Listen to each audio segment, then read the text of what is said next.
The second area of programs that we saw was really around kind of supported hiring. And this is where firms are really encouraging returners to come into the fold on a full-time basis. And that may be through actually just putting a bullet point in the job spec saying, you know, returners, please apply, returners welcome to apply, returners are encouraged to apply, and being much more proactive about saying that, you know, returners, please look at us, please don't worry about having that gap in your CV because we understand that many people do have that. On the other end of the spectrum, it may also be firms are now really thinking about kind of earmarking certain roles for returners. So, you know, this is something that we hope to see more and more of as firms become more aware of this segment of the talent pool and start to think about how do we actually target the segment of the talent pool more and more.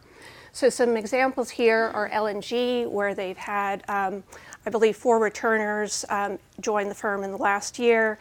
That has worked out very well.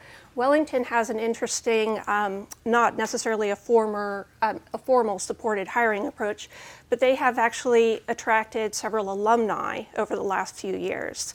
And that has worked out very well. Both L&G and Wellington, when they attract these returners or alumni, so to speak, they also provide kind of coaching to them, mentoring throughout kind of the first few months of their return so that these individuals really feel part of the fold, have the skills they need, have the support they need.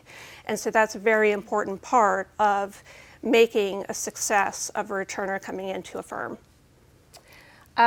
Something we won't necessarily spend too much time on, but I think Julianne will later on, is the retraining or returner training program.